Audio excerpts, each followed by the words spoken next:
Thank you very much, Kat. It's a pleasure to be here, and I want to welcome everybody. We're going to be discussing current issues, but we're going to try to broaden the perspective to think about how the current issues fit into a larger history and a larger story about American political culture. I wanted to begin by just mentioning that although it seems that we are in perhaps the most contentious and polarized election season of our lives, the history of American political culture is filled with contentious political events. I happened to be preparing a talk recently on the election of 1800 between Thomas Jefferson and John Adams. And every issue that we are facing today seemed to be part of the debate at that time. I would just mention that each side believed that if the other side won, the country would fall under authoritarian rule. There was great concern about the role of religion in politics. There were conspiracy theories running rampant. There was a theory that Thomas Jefferson represented the Bavarian Illuminati and was going to bring atheism to the country. There was endless debate about immigration, so they passed the Alien and Sedition laws to extend the rights of citizenship. There was also an attempt to control what the Federalists called fake news by passing the sedition laws to regulate the press. So I just want to suggest that everything that is happening to us today there were parallels. I should even mention in 1800, after the Federalists lost the election, John Adams appointed a new Chief Justice to the Supreme Court. And he was approved on February the 4th after the election. So what we're dealing with now is not altogether new, but it's our experience, and that's what we're going to focus on tonight. So I want to introduce a great group of panelists, and they're going to speak in alphabetical order about a kind of opening question, and then we're going to move in whatever direction your questions may lead us, or we may respond to each other. So our first panelist is Ashley Anderson, who is an assistant professor of political science here at UNC Chapel Hill. She received her PhD at Harvard in government and also a BA from Stanford in international relations. And her research focuses on contentious politics, authoritarian regimes, and political institutions. And she's also very interested in social media and its impact on political life. And then our second speaker will be Michael Gerhardt, who is a professor in the law school, the Burton Craig Distinguished Professor of Jurisprudence. And his research focuses especially on constitutional conflicts between presidents and the Congress. He attended the University of Chicago Law School, and he has been very much involved with constitutional issues in recent years, not only writing books about this, but testifying in the impeachment proceedings of both Bill Clinton and Donald Trump. So he is an expert on the conflicts in political culture. And then our next speaker will be Becki Gray, who is a senior vice president at the John Locke Foundation. Becki offers commentary on television and radio shows across North Carolina and also is a regular panelist on NC Spin. She earned her undergraduate degree at Queens College in Charlotte and went on to do graduate work at UNC Charlotte and UNC Greensboro. And she is a very active participant in public debates about contemporary political culture. And we're very happy to have her on the panel tonight. And then our next speaker will be Daniel Kreiss, who is the Edgar Thomas Cato Distinguished Associate Professor in the Hussman School of Journalism and Media. Daniel also is very involved in social media research. He's a researcher at the UNC Center for Information, Technology, and Technological Change on the public sphere and political practice. And he completed a PhD in communication at Stanford University. And then our final speaker this evening will be Ted Shaw, who is the Julius Chambers Distinguished Professor of Law and the director of the UNC Center for Civil Rights. He teaches civil procedure and advanced constitutional law. And Ted attended Columbia University Law School and then worked for many years at the NAACP Legal Defense Fund. And he formerly taught also at the University of Michigan Law School. And he will be joining us in a few minutes. He was called to participate in an interview on NBC News, and so he's moving from NBC to GAA, and he'll join us in just a minute. The rest of us, however, are all here, and we're going to begin with a general question that I would like each panelist to respond to, and then we'll move into a more general discussion. And my opening question is the following. All of you have been involved in past American elections and followed these events closely, and you know that American politics can be very contentious. But as you observe this year's election, what do you find to be exceptional or most unusual about the current political culture that we're living in? Does this election resemble past elections, or has American democracy moved into new kinds of polarization and conflict? Are we, as they say, moving into uncharted waters? So that's a big question, and I welcome your thoughts and your expertise.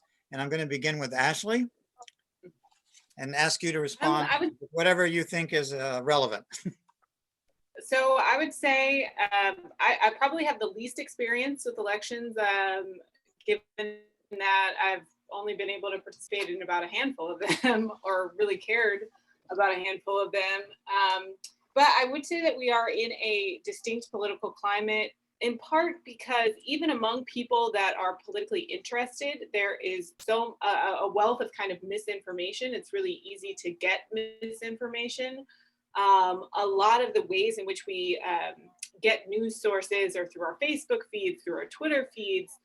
Those are very highly curated, right? You only talk to your friends, which tend to be on the same political lines as you are. People are not necessarily doing as much research, even when they believe themselves to be politically interested, from neutral sources. So my mom watches CNN all day, but that is all she watches. She'll never watch Fox News. She'll never, tune into the other side. And so even when you are informed, you're getting only one half of the story. And so I think that does lead to polarization in a lot of ways. We're leading very ideological lives. And by that, I mean, there's a really great book by a colleague of mine, Mark Hetherington, which suggests that you could look at 5 basic questions, like what type of car you drive, and figure out whether you are on the right or on the left. So these things kind of permeate. If you only get your news from one source, if you only have friends of a certain type of political ideology, then your life moves in a certain track. And I think that contributes to polarization, contributes to misinformation. And so we're going in to this election with a lot of people who believe themselves to be very politically informed, but are actually missing at least half of the story. Okay, thank you. So there is something new about our media culture that's altering political life in some way. Michael, I'm going to turn to you with the same question. What's new and what's familiar in current political life? Well, thank you, Lloyd, and thank all of you for letting me participate. I really appreciate the opportunity to think about this. And as I do, I think all of us should keep in mind that I think the current election is about several different things all at once. And one of them is community. Sort of pick up on what Ashley was talking about. It's about however you conceive your community. How do you define it? Who's in it? Who's not in it? Who do you want to be in it? Who do you want to kick out?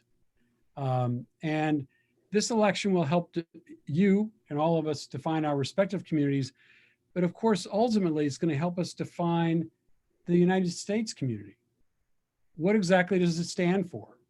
What are the values that are most important to us and to our leaders? Our leaders really ultimately reflect not just back on us, but they reflect us as well. And that's going to be very telling. For me, as somebody who teaches constitutional law, and as Lloyd pointed out, somebody who has a peculiar specialty of focusing on conflicts, constitutional conflicts between presidents and Congress, I've been fairly busy of late.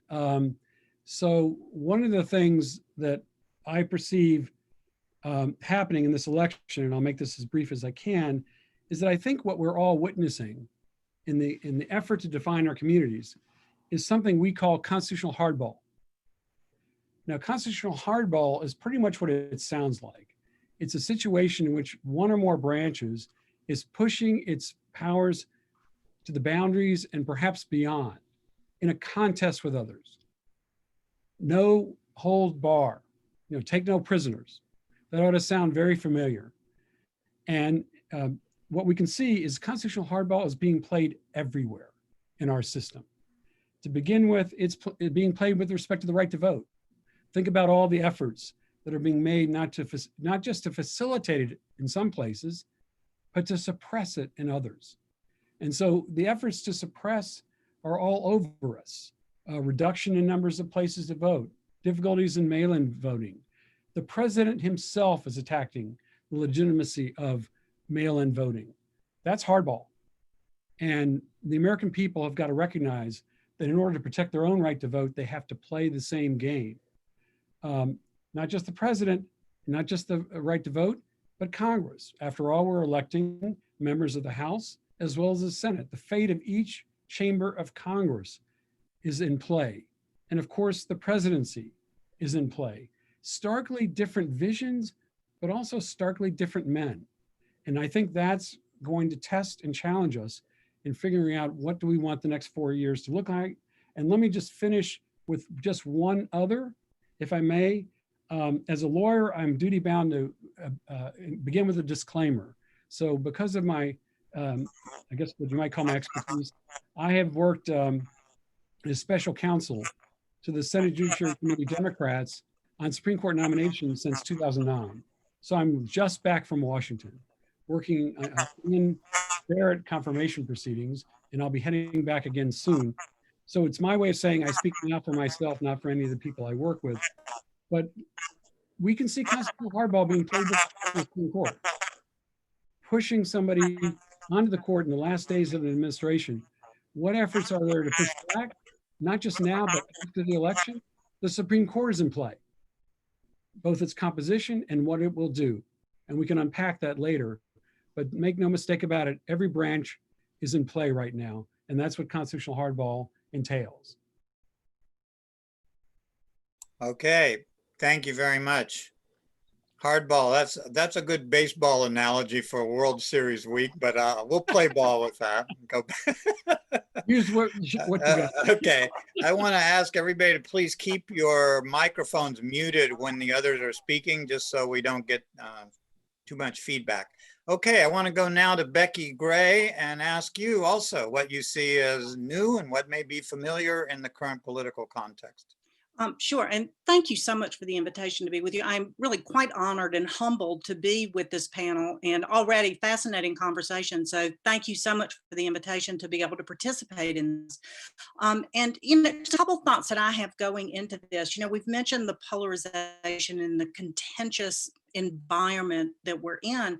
I would argue that the country is united in a couple of ways. And one is the number one issue that voters seem to be concerned about is the COVID-19. Lloyd, as you were talking about the election of 1800 and all the common things that we had that move into this election, the one thing that we have now that they didn't have then is this international global pandemic that we're still trying to get through, and the impact on education, on the economy, on healthcare, on everything that it has affected.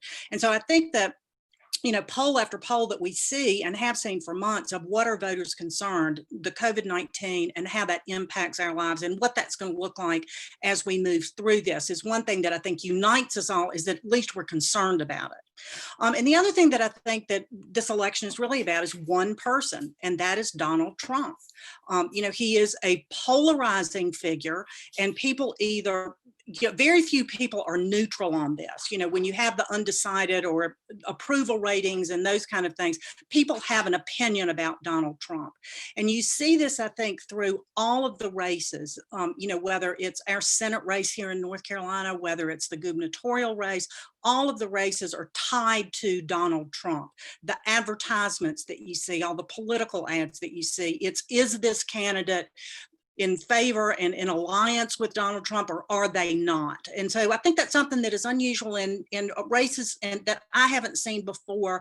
Although there are always issues that people care about, this seems to be the one thing, and in many ways it's the polarizing factor in this election. But that was being an observation that I would have.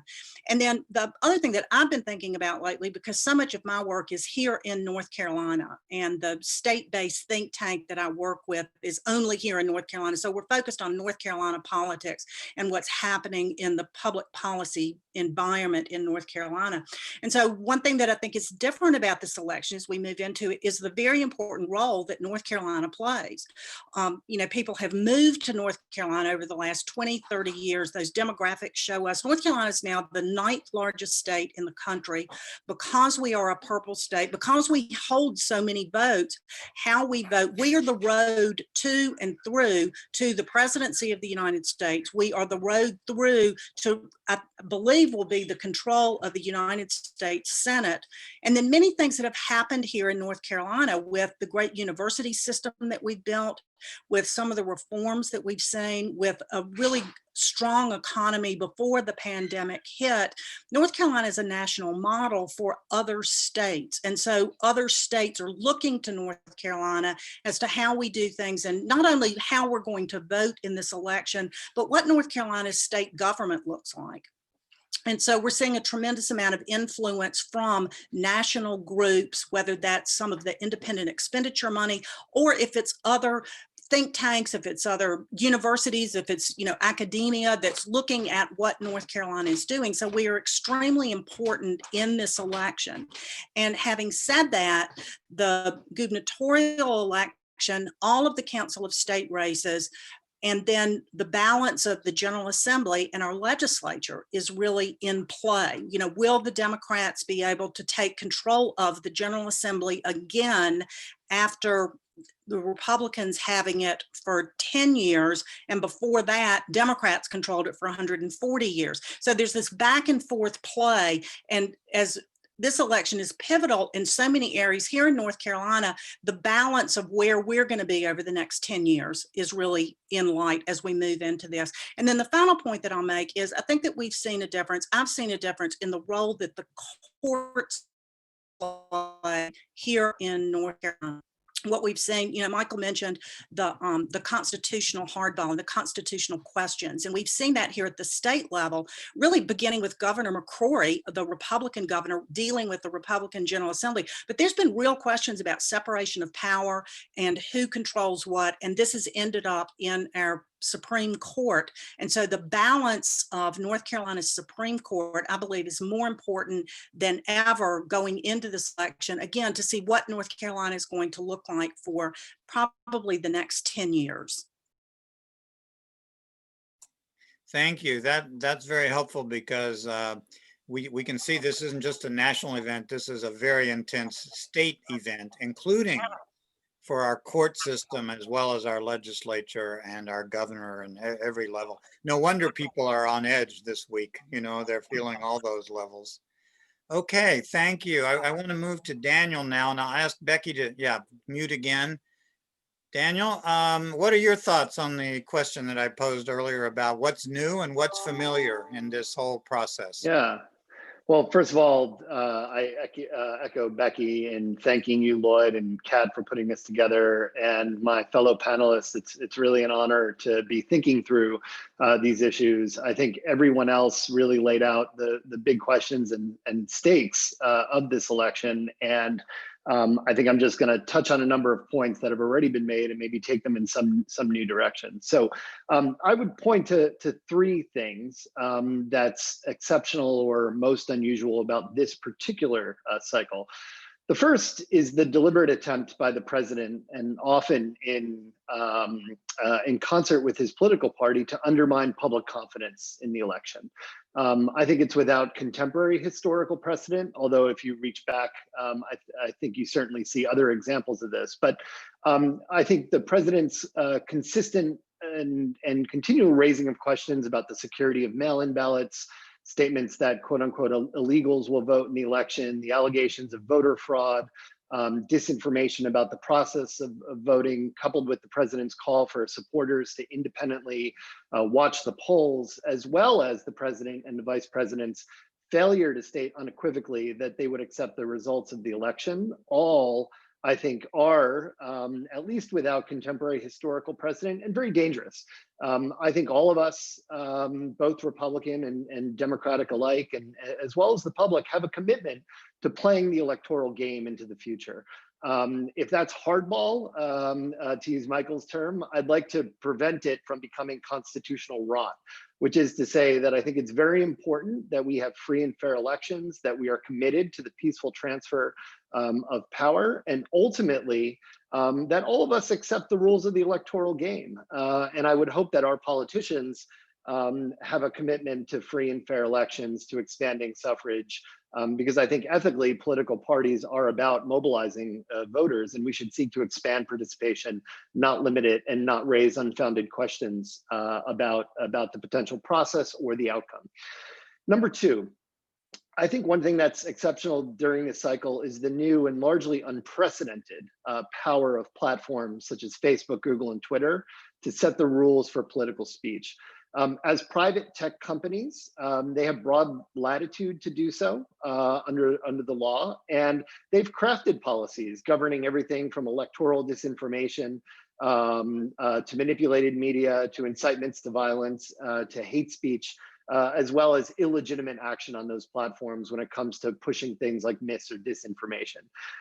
However, in a lot of my research, I've shown that enforcement is very uneven, and they often change the rules in the middle of the game. And they often apply one set of rules to political elites and another set of rules to everyday users. And I think it's a very, it's not a great situation where you see companies like Facebook rolling out massive changes to things like political advertising in the middle of a contested election, and one without much in the way of public justification for the actions that they are in fact taking, and that leaves them open to charges of political bias.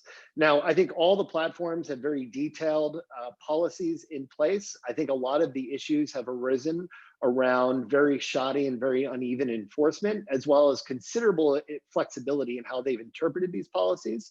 And I think that there's very real questions related to things like political fairness and political bias that come into play when you see the ways that they actually enforce those policies. The third thing that I would say is the struggle of legacy journalism and media outlets to come to terms with an era of polarization. In the past, journalists were generally the trusted referees of the political process. They had public trust, particularly in the World War II era. This is another thing that has looked very different in different periods of American history. But really in the World War II era, dating to about the 1970s, 1980s, legacy media has generally had considerable credibility to be the referee of electoral politics. However, really over the past 50 years, that role has increasingly come under assault. I think part of the polarization story has been told already, but in general, Americans have sorted themselves into parties that are deeply divided now by race, by religion, by geography, and they've increasingly come to see the world through their partisan and social identities.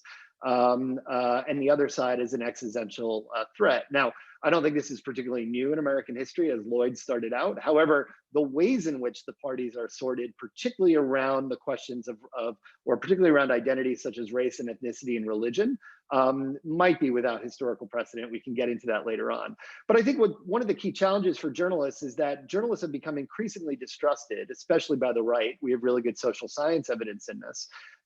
As well as there being a significant right-wing media ecosystem. My colleague Gerhart at Harvard has systematically, empirically detailed this. But more generally, the left tends to have more trust in legacy media. The right tends to have more developed independent media ecosystems to push out their own narrative. And I think the challenge here is that journalists, legacy journalists in particular, have really struggled with their credibility to tell truths about politics. And this is also exceptionally harder when elites themselves are often the purveyors of misinformation. So I'll just close by saying I'm part of a working network called the Election Coverage for Democracy network that has put out a number of guidelines and recommendations for media covering the election at a highly polarized time.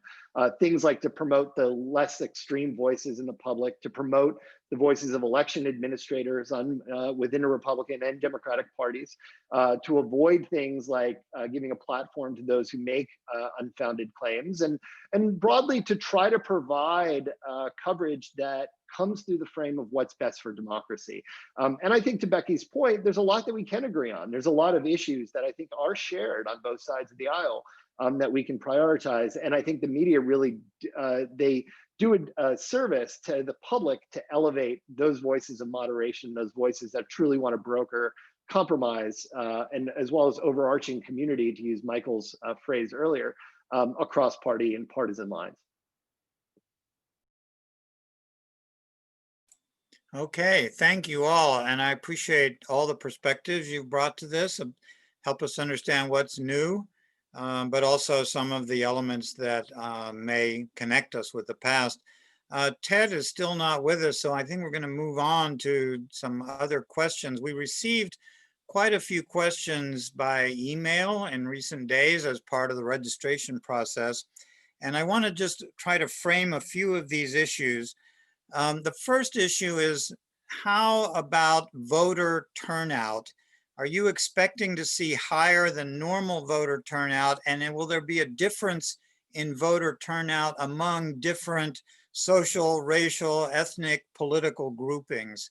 Is this an exceptional turnout year from what you can see so far or what you've read about it?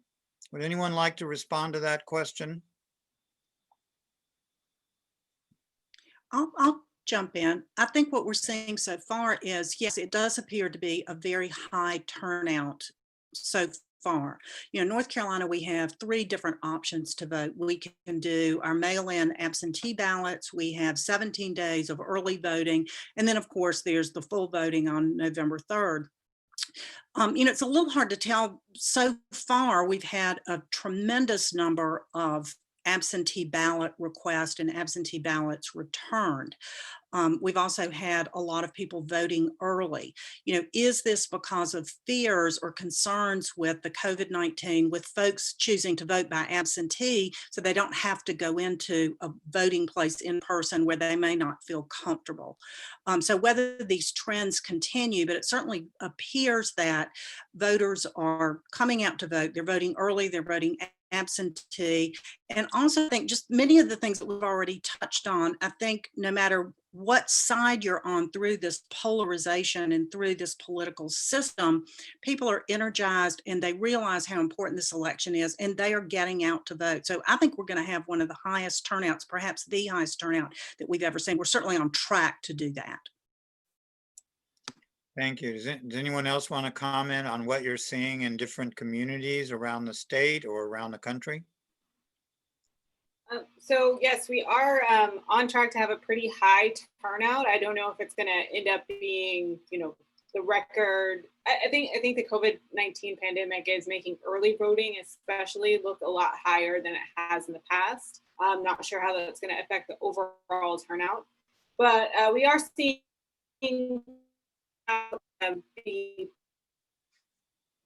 so 50, somewhat unsurprisingly, are voting early in November.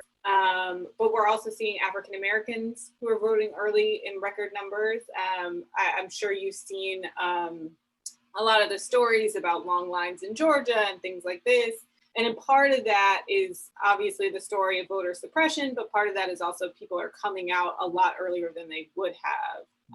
So I think that can only be a positive thing, right? Getting more people out earlier. But what I'm not sure that we're seeing is a replication of kind of the 2008 election, where we're seeing more people turn out because a lot of voters who were either not already in the voting system, or new voters were coming out in record numbers. I haven't seen any data towards that effect, but just people are coming out earlier than they otherwise would have. but not necessarily new voters. We don't know. Yeah. Any other thoughts about that question? Well, let me move on to another issue that someone raised in the questions. One of the big issues is whether there will be a difference this year between the popular vote and the electoral college. And this is a kind of constitutional issue that comes up every electoral cycle. Do you anticipate the electoral college playing a key role in the outcome? And the question is there any possibility that the electoral college would eventually be changed in the constitutional arrangements of the system? Any thoughts on that? Michael, you can unmute. Sorry, yeah, I'll take a crack at that. So I'll do the second question first, if I remember correctly. The electoral college will not go anywhere. We're stuck with it. It's extremely difficult to amend the Constitution. And in this instance, it would be especially hard because amending the Constitution to change the electoral college would work to the disadvantage of many red states that otherwise would become discounted in any other system for voting. However, one thing we should note is the electoral college always makes a difference in the voting.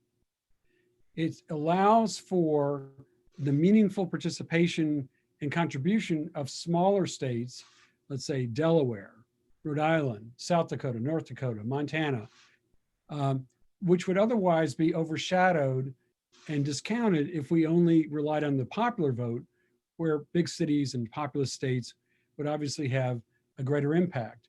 And so the electoral college is always a calculus. It's always something the candidates take into account when they campaign.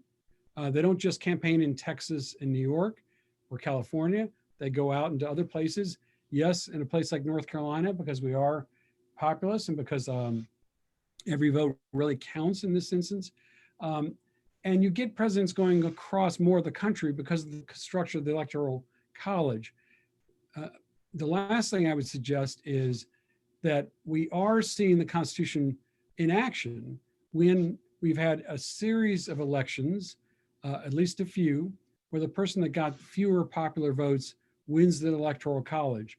And that's a reflection of an overall design of the Constitution, which gets lost sometime. The framers didn't really trust people, and they really didn't trust the population as a whole. So they put a lot of mechanisms into place to dilute popular sentiment and popular will. One of them was the electoral college. And what we're seeing to some extent in front of us is how the growing diversity and population of the United States is in some tension with these mechanisms set up in the original Constitution to dilute their impact. Mm-hmm. The framers wanted elites, basically, to be deciding critical issues. But more and more in America, what matters, as people will say when they're asked, is they want democracy to work. Technically, the framers didn't want a democracy. And what we're going to see somehow in this election is how people's desire for democracy kind of comes in contact with the electoral college. Who's going to win this time, so to speak? So are there any other thoughts? Oh, I see Ted has joined us, and I'm going to come back to Ted in a minute. We're just talking about the issue of the electoral college, as one of the participants sent in a question about that issue. Does anyone else have any thoughts about democracy in the electoral college?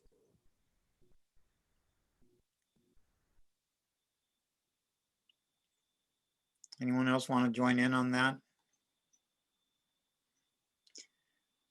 Well, if not, I might turn to Ted, because we're still interested in your thoughts on the question with which we opened.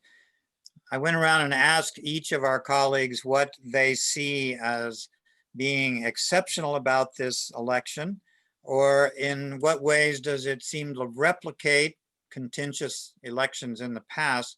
So I'd like to bring you in, Ted. I've already introduced you to our audience and our participants, but I'd like to get your thoughts, because you've been through a lot of elections. You've seen a lot of political conflicts.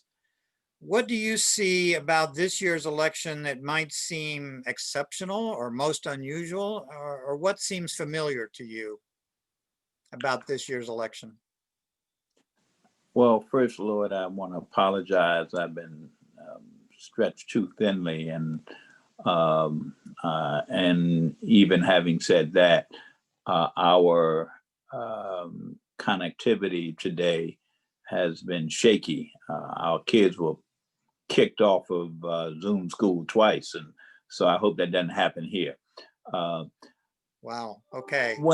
When we talk about this election and whether there's anything familiar with it, I think many, if not most people, would agree when I say there's very little, if anything, familiar with it. During our lifetime,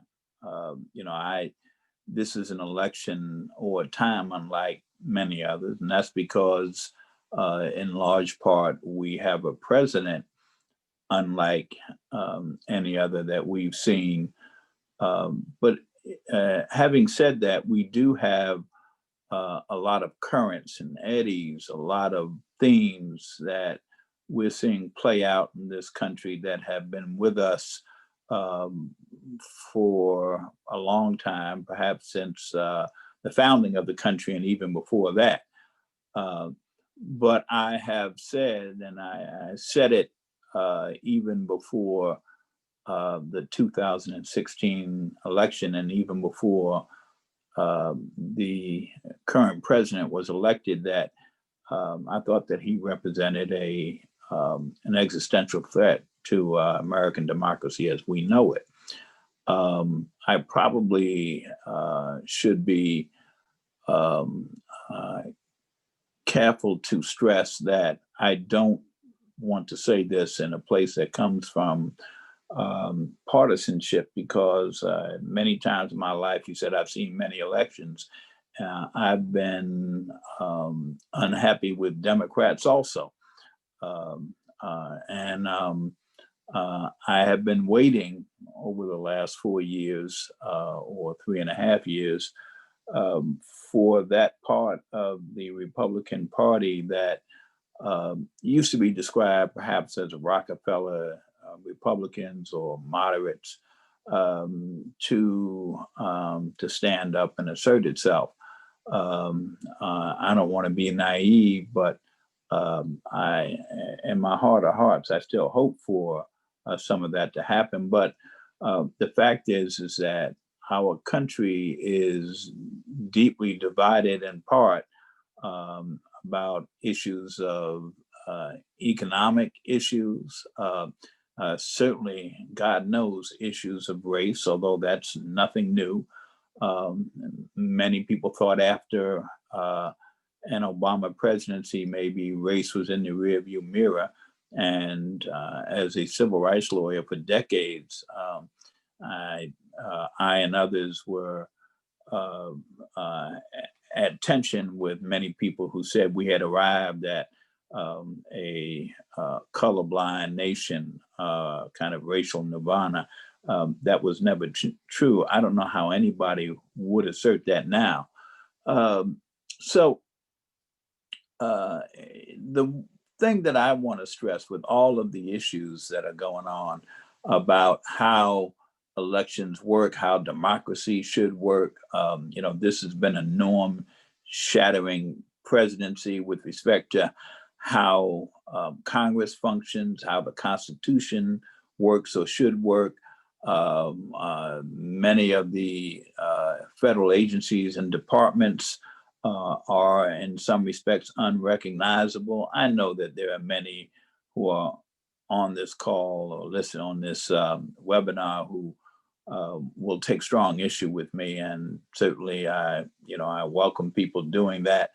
But it's hard to recognize this country right now, and it is different. I want to stress that whatever the outcome of this election, these divisions are not going to just go away. Those who have been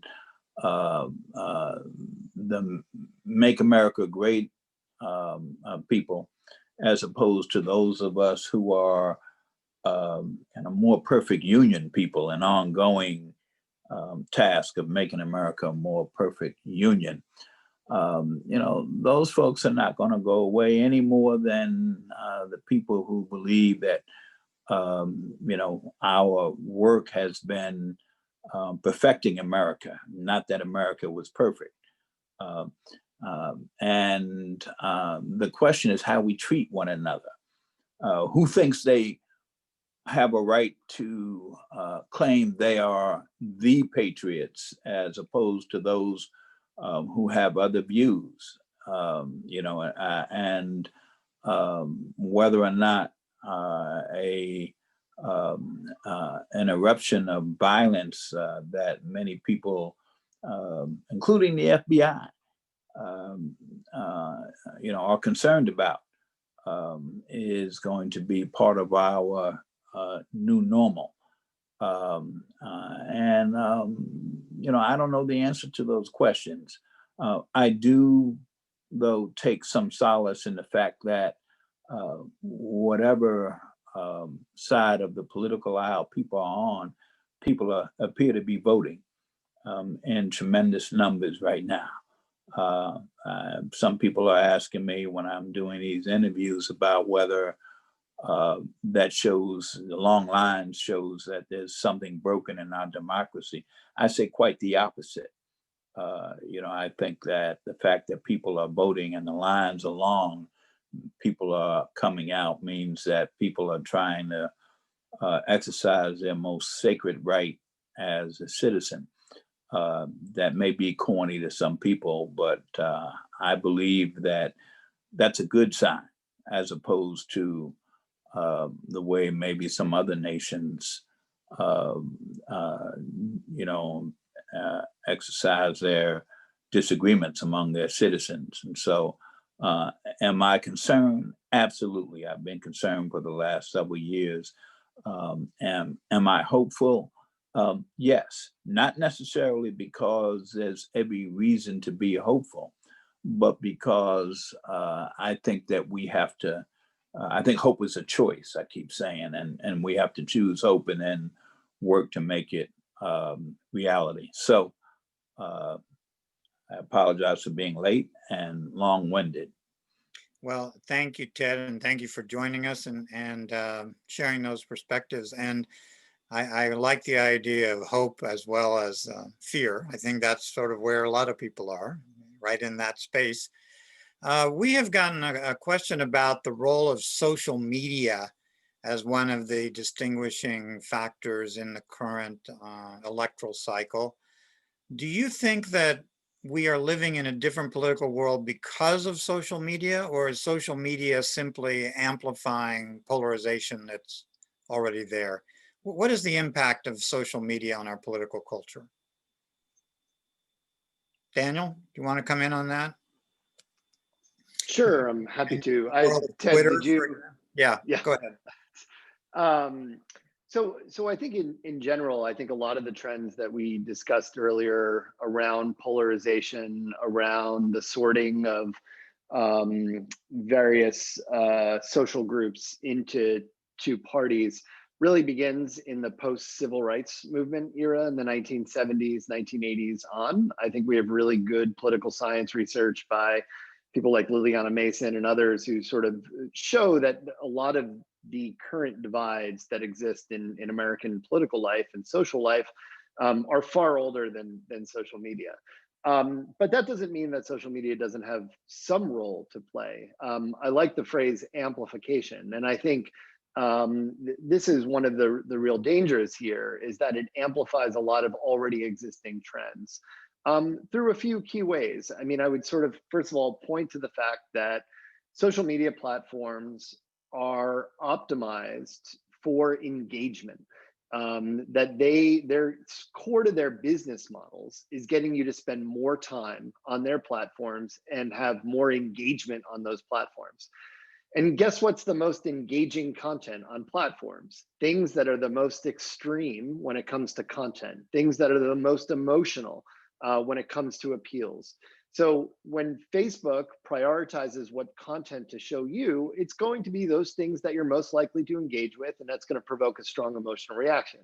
Guess what? It also happens to be the things that's already going to confirm your pre-existing beliefs. So it plays into the worst tendencies that we all share as humans to seek out information that we already agree with, to seek out information that's going to heighten our response, because that's the way that Facebook makes money. I think the second big thing here that has been written about extensively is the delivery of political advertising in increasingly fine-grained ways. My research and the research of others really over the last 10 years has shown how we moved from a world where you would be showing generally undifferentiated messages to the wider electorate over some, large geographic span through things like broadcast advertising, to now being able to target 50, 40, 30 people with some customized message on the basis of what you know about them based on thousands of data points. That could be everything from their political affiliation to, I think, as Ashley pointed out before, their commercial habits, what kind of cars they drive, what bourbon do they drink, where do they like to get their pizza, et cetera. And with that comes more extremist appeals that political elites make to the electorate in order to mobilize them to vote, in the process sort of tuning out the other side. And I think the last piece of the pie about social media is that, as we've seen with things like conspiracy groups like QAnon, like anti-vaccine groups, like new white supremacist and white domestic terror movements, is that oftentimes very extreme people can band together using social media and find one another and organize movements that sometimes can spill out over into political violence. You saw that with the attempt to kidnap the governor of the state of Michigan.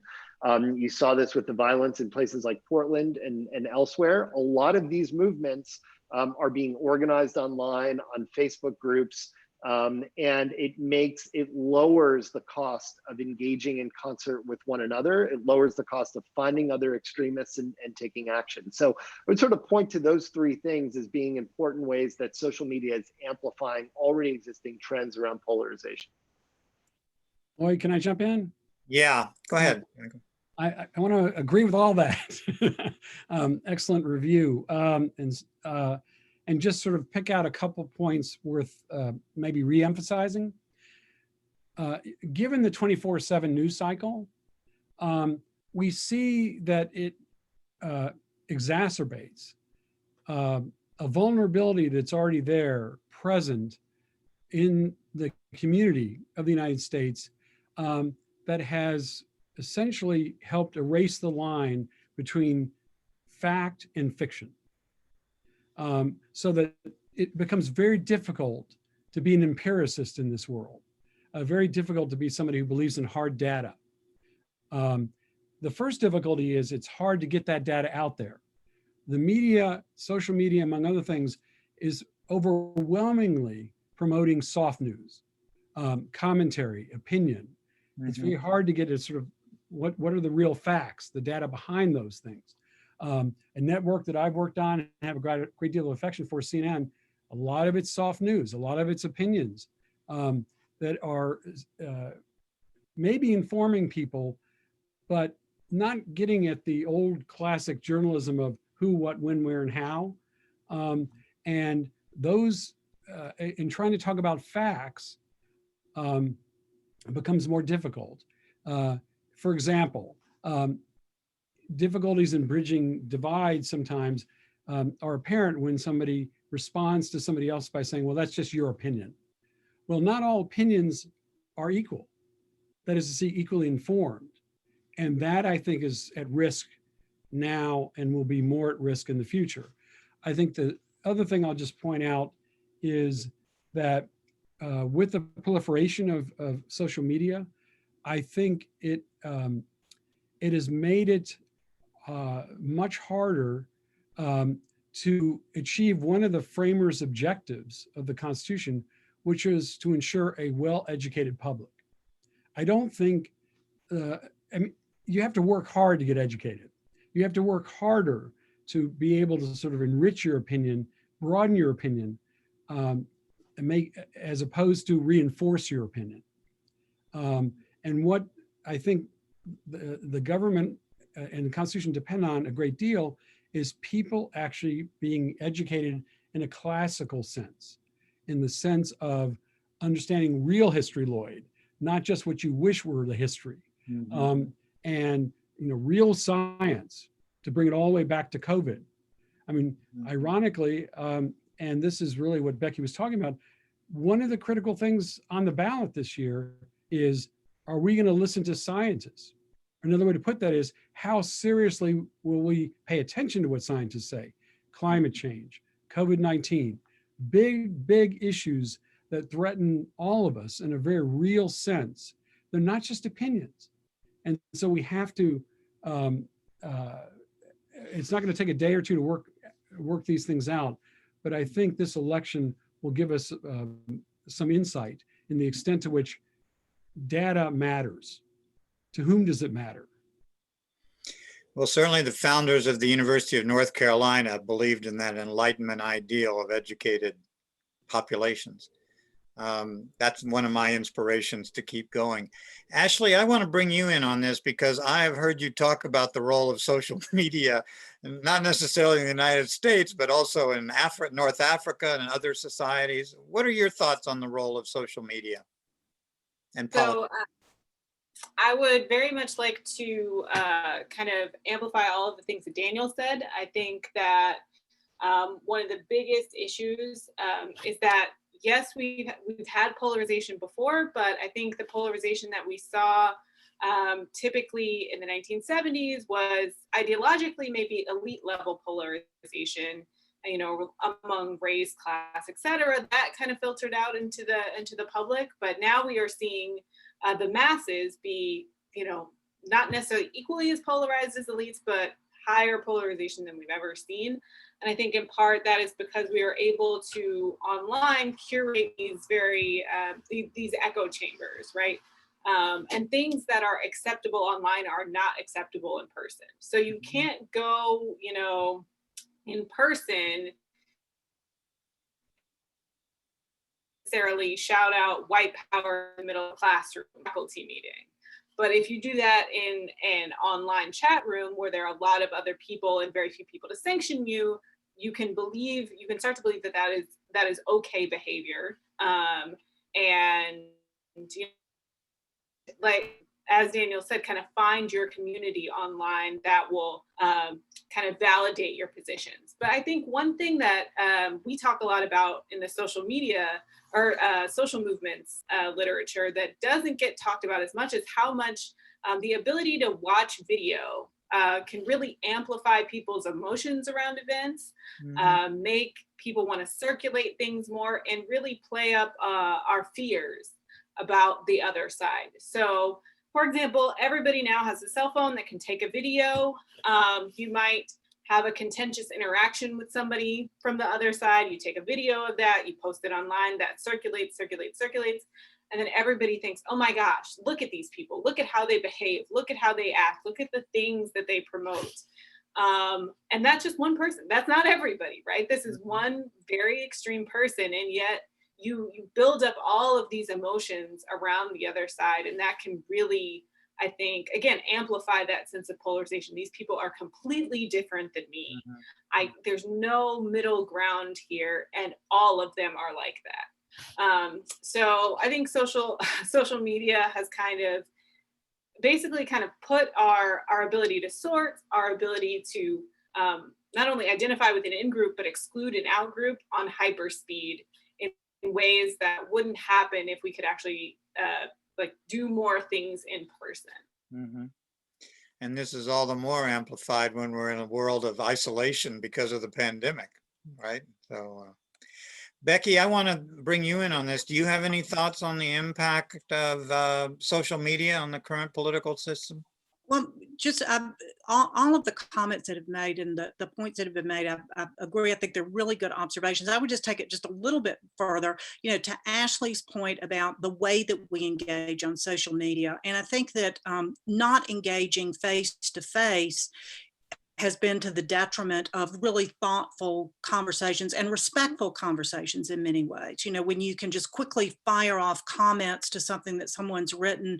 And in many ways, also, I think social media, you can sort of hide behind an anonymous wall, that there's not the accountability. I mean, I've seen things on social media that, I mean, you know, nobody would say to another person in real life. And I think, you know, to Ashley's point, the polarization is even greater, not just with the sorting, but I think just the way that we engage that way is concerning. The other point is on the video and the 24/7 news cycle and how quickly all of those things happen.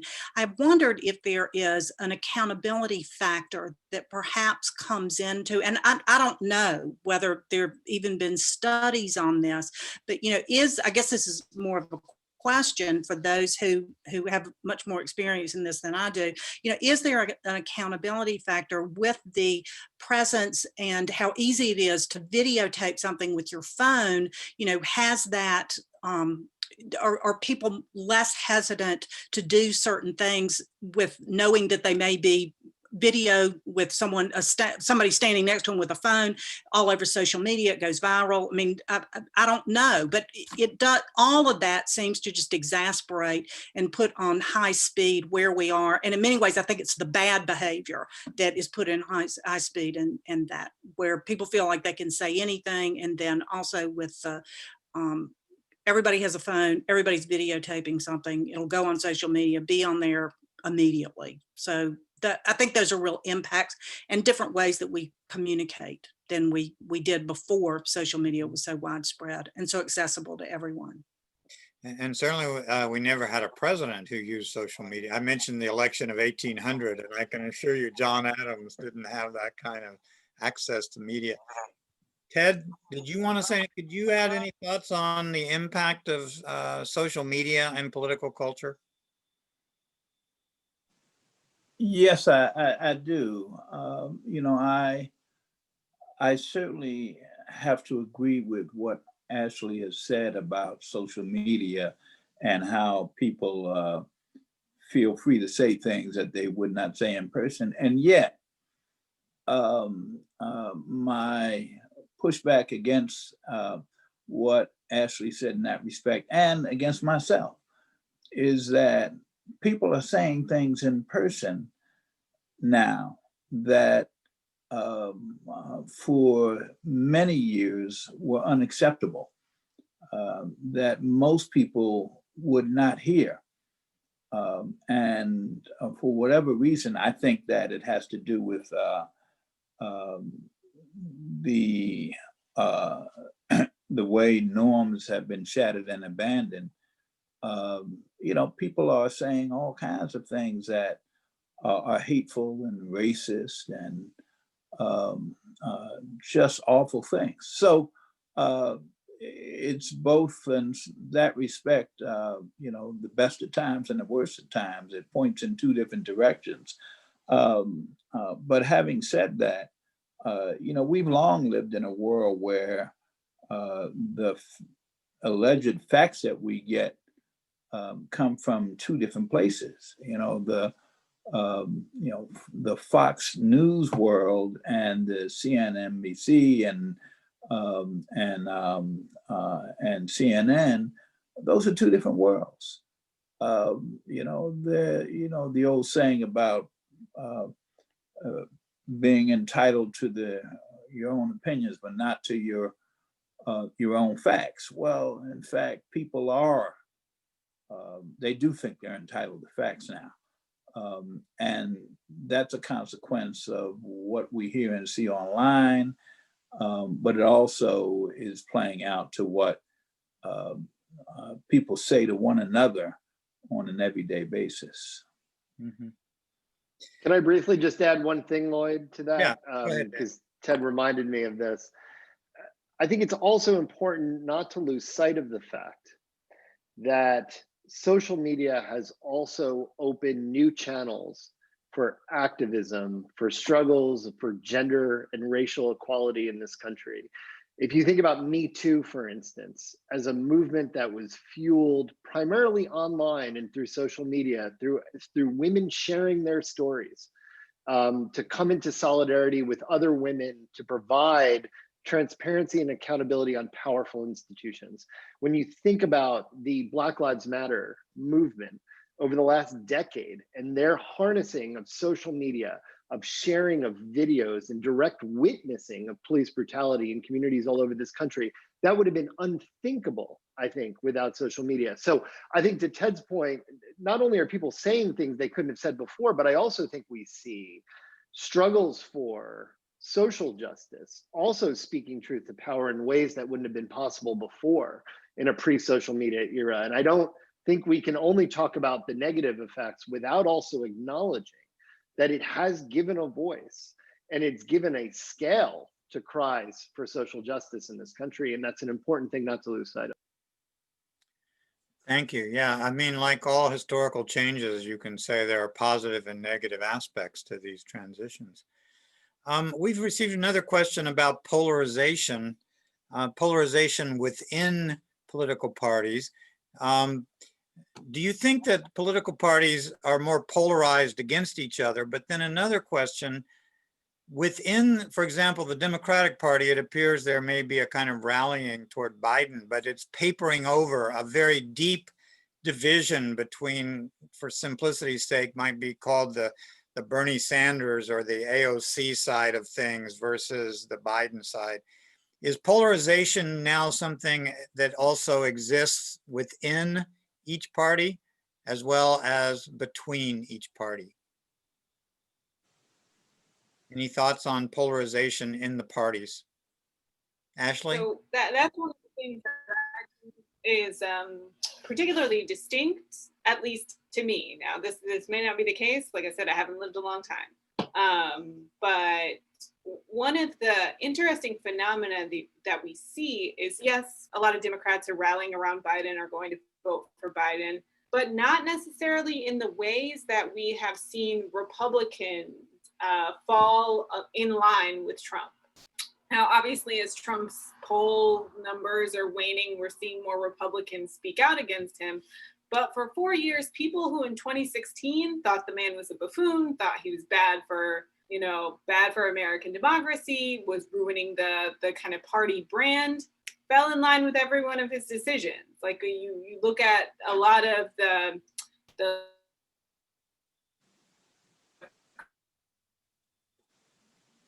Ashley, seems you see a lot of solidarity on the Republican side and a lot more variation on the Democratic side.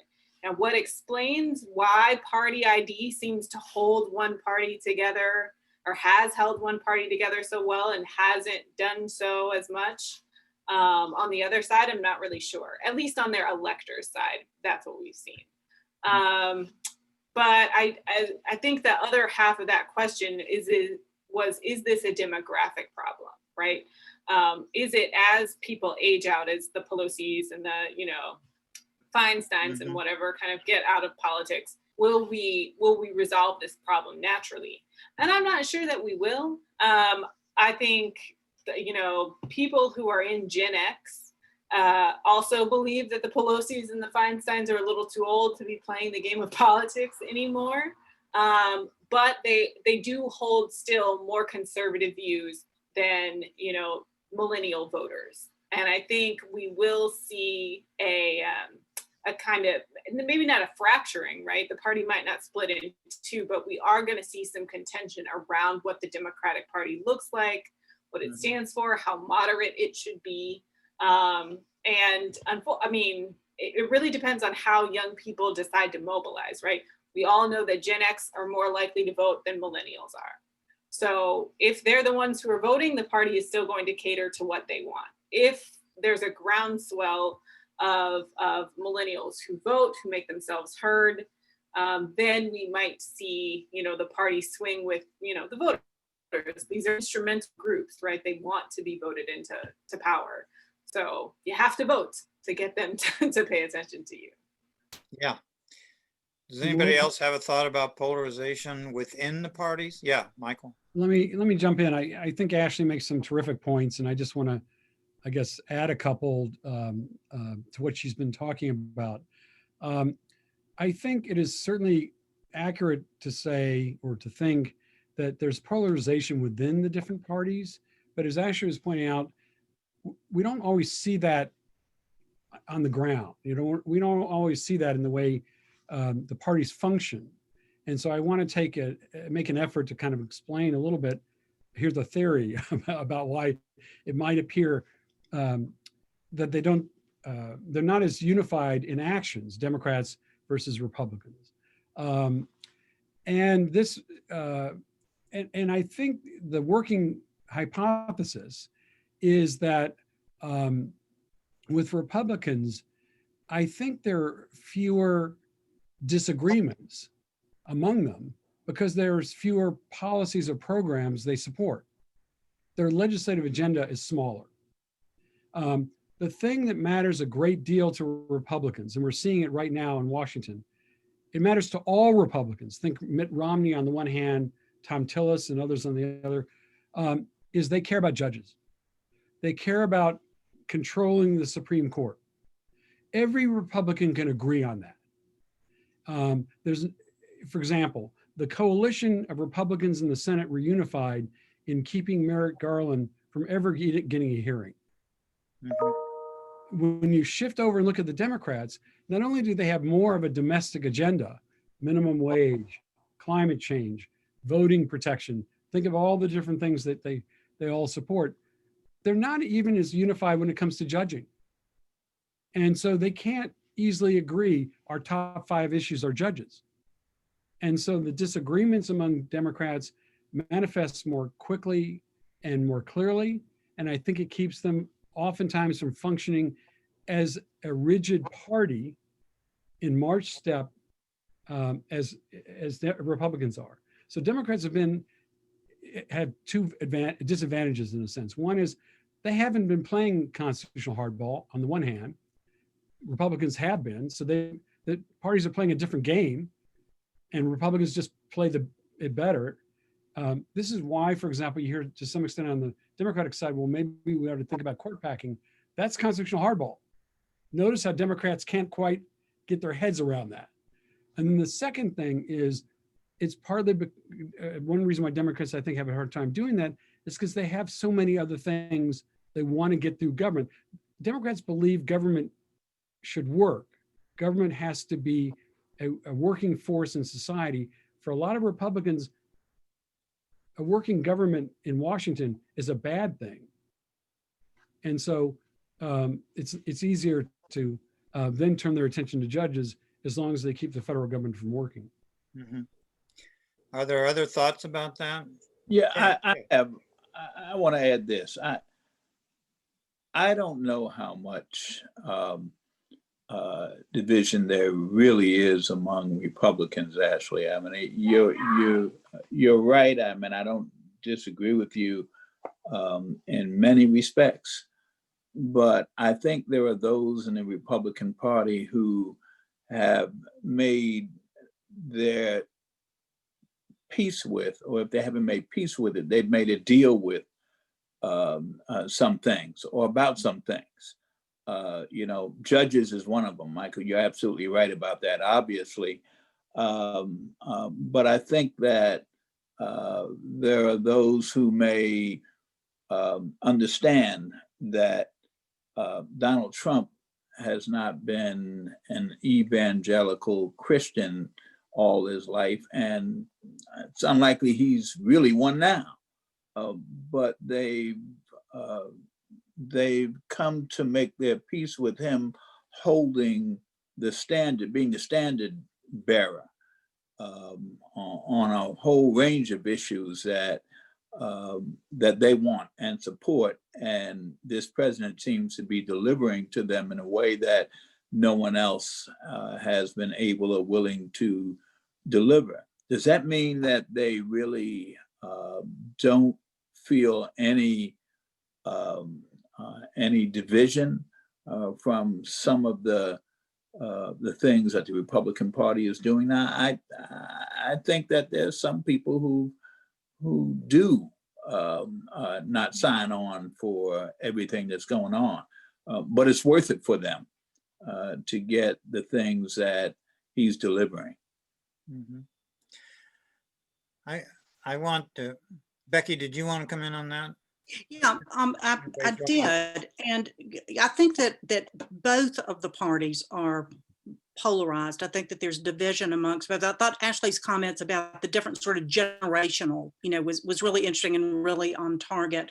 And I just would respectfully disagree with the comments about all Republicans being on board no matter what, and there not being divisions and factions within the party. I think there are tremendous ones. I think that there are Republicans that care very much and almost solely about the economic issues that are out there and those kind of things.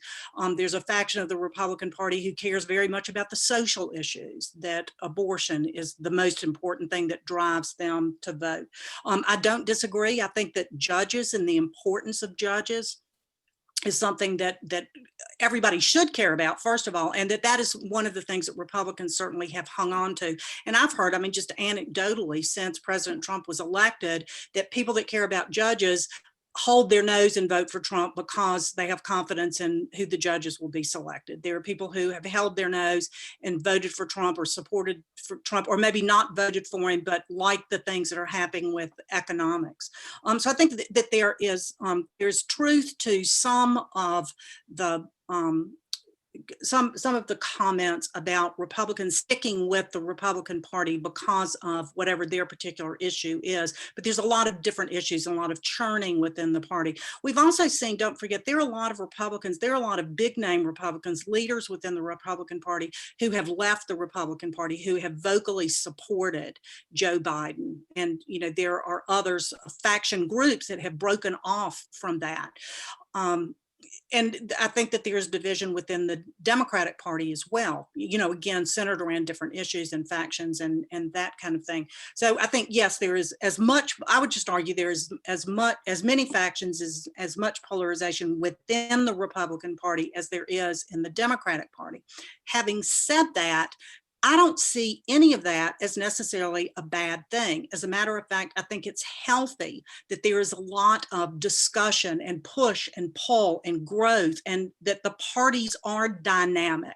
And that, as Ashley mentioned, younger people get involved, and there's a push and pull between sort of the old guard and the new way of thinking, and old leadership and new leadership. And there's mentors, and there's push and pull for leadership, and there's push and pull for ideas.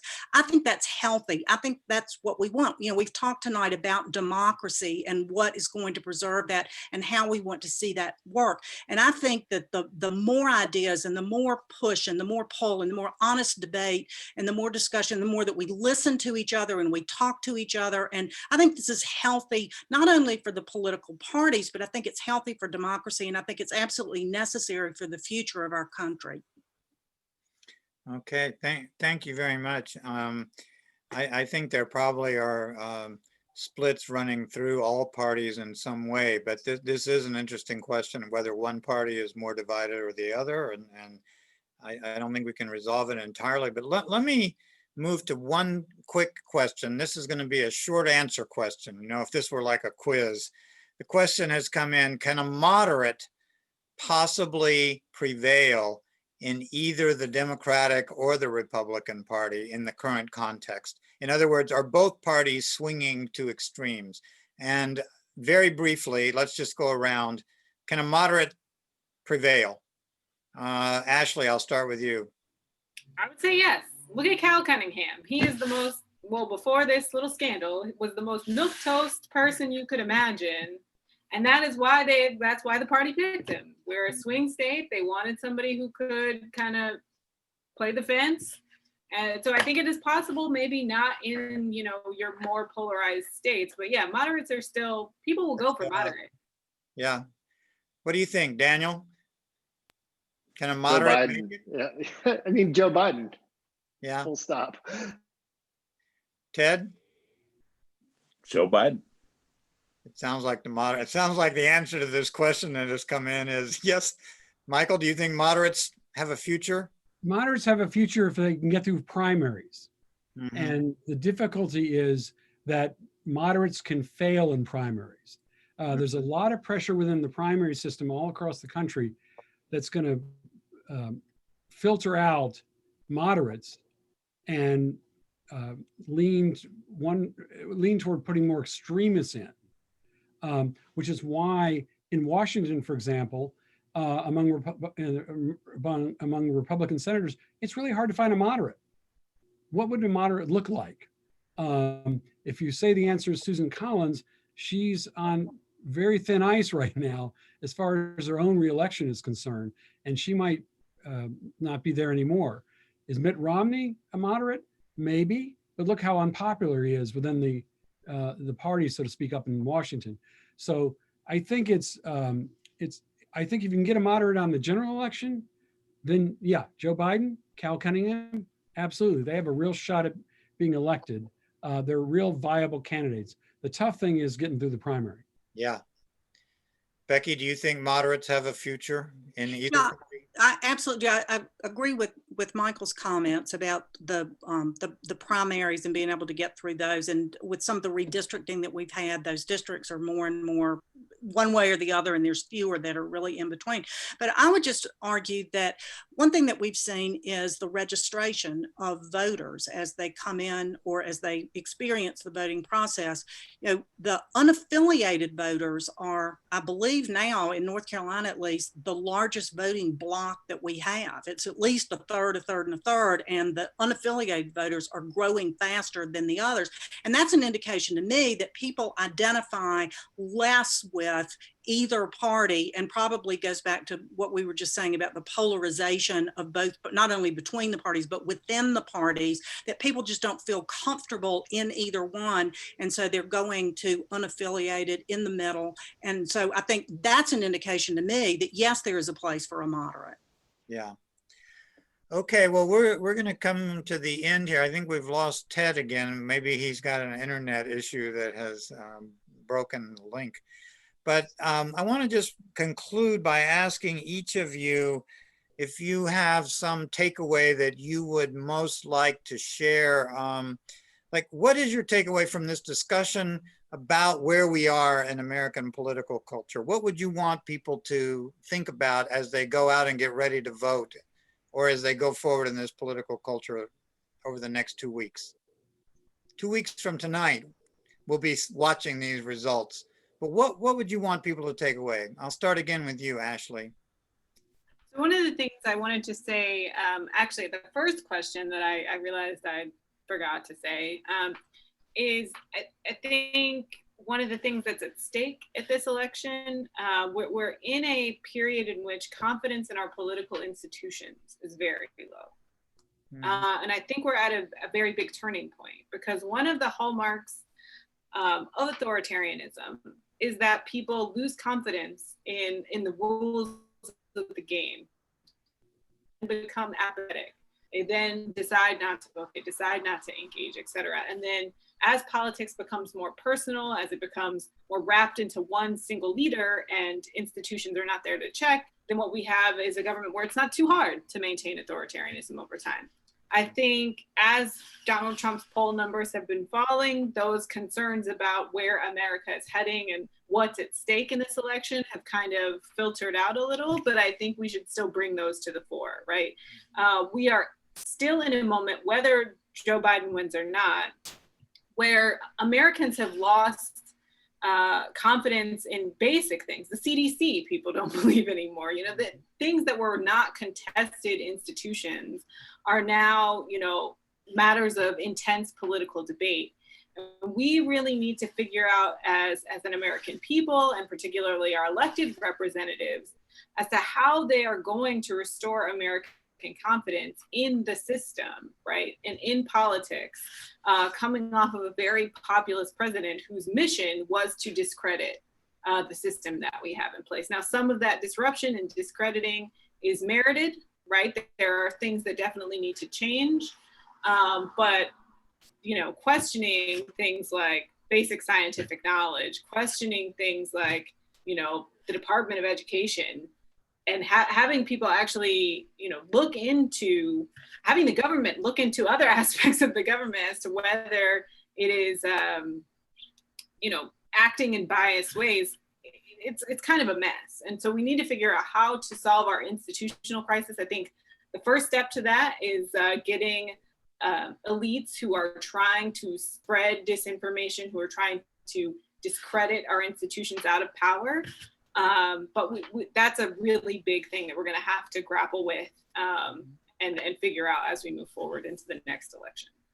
Thank you. That's a very interesting point. I happen to study the history of the French Revolution as an area of analysis, and that breakdown and belief in the institutions led to tremendous upheavals because people don't trust their leaders. So thank you. Becky, what's your takeaway from this evening, or from as you think about the election in general? Yeah, well, just kind of reflecting on some of the things that we've touched on tonight and where we are as we move into this election. We've never had an election when we're dealing with a global pandemic, the COVID-19, and after months of this. And, I think people are fearful. I think that they are fatigued. I think they are tired of this and the uncertainty. And so many people that, have been affected by this, the uncertainty about whether or not they have a job, the uncertainty about their health, the fearfulness, and being isolated from friends and family and all of those social interactions that we gain strength from. The polarization that we're dealing with between the two parties, but then even within our parties that we may identify with, it just seems to be very shaky ground, philosophically and politically, and where do you fit in? And if you don't, then what are the ramifications? And, that seems to be very unsettling.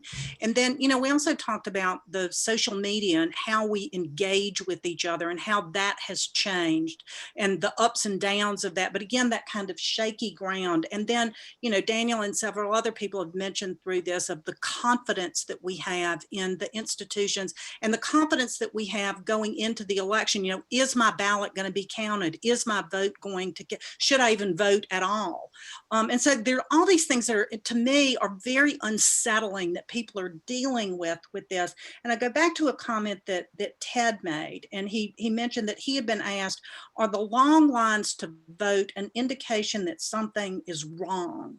And his reply to it was, and I agree completely, no, in fact, it's just the opposite. The fact that we have elections and that this democracy, this process that has seen this country through for all our many years, the things that the founders established, is the thing that we can hang on to, and it's the strength. And so, that gives me hope and makes me hopeful as we move through these very trying times. And the next 2 weeks are going to be rough. And I tell you, I'm not sure that we will know the results of the election on election night. And so even what's ahead over the following weeks after the election, again, all this unsettled time. But I think the thing that we can kind of look to as a beacon of hope is the fact that we do have elections. We can vote. Our vote does matter. So that's kind of what I'm left with after this evening's thoughts. Okay, thank you very much. That's a helpful summary of a whole lot of issues. I appreciate it. Michael, your takeaway? Well, we play constitutional hardball for a reason. We want to win. And that's evident all across the board. Winning is important in America. Obviously, when it's an election, winning becomes the critical thing. You don't just want to play the game, you want to win. But it's really important to ask, why do you want to win? What are we going to win if we actually do prevail? And so I think it's important to understand that it's not just Trump on the ballot. Yes, this election will be a referendum on Trump, but it's also a referendum on things like healthcare. It's a referendum on voting, all the different things that matter in a very intimate, personal way to the American people. And so what I remember is I remember one of the great quotes that came from Ann Richards, the quite memorable governor of Texas. For those who don't know, she was quite terrific at quips. And she talked about the importance of voting. And she said, if you're not at the table, you're on the menu. And this is a very important thing to think about. Americans certainly like, next to winning, they like to complain. But this is a chance for every voice to be heard. It's a chance for every person to be heard and participate in the political process, so that when that political process either turns against them or is trying to achieve what they wanted to achieve, they will have had a chance to have their voice and their contribution made. So at the end of the day, that's what matters most. Every person should should understand the most precious of all rights is the right to vote. That's what people fight for. That's what people die for. That's what government exists in part to protect. That's what makes government possible. And so I would counsel everyone, take that right seriously, vote however you want to vote, but vote. Thank you. That's a good concluding point also. And Daniel, your final thoughts? Sure. I guess I'll plus one to a lot of what people said. I think Ashley's points about institutions are crucial.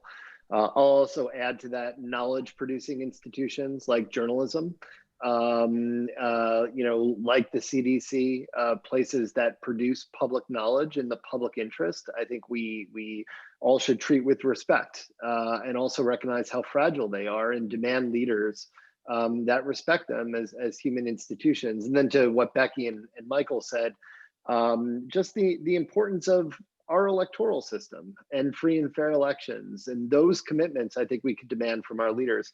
And I think the last thing that I would say is going forward is also to be clear-eyed about the challenges that lie ahead. A number of people mentioned the deep divisions in American society that will transcend this election. I think we need to really come to terms with America's racial past and the long legacy of structural racism and inequality in this country, to recognize that we are only really a multi-ethnic, multicultural, pluralistic democracy since the passage of the Civil Rights Act in 1964. We are a young democracy, and I think we need to be clear-eyed about that. And really come to grips with our racial history, with changing demographics that exist within this country, to forge, I think what Ted said, a more perfect union going forward. I think it's going to require a lot of clear-eyed understandings, a lot of moral clarity, and a lot of hard conversations going forward. I think voting is one part of that. I think reinvesting our institutions and demanding political leaders that deal with that history very seriously is on the agenda going forward as well.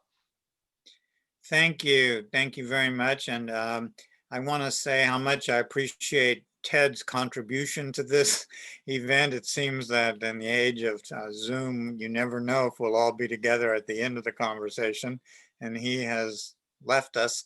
But I want to thank each of you, Daniel and Ashley and Becky and Michael and Ted, for your very helpful insights.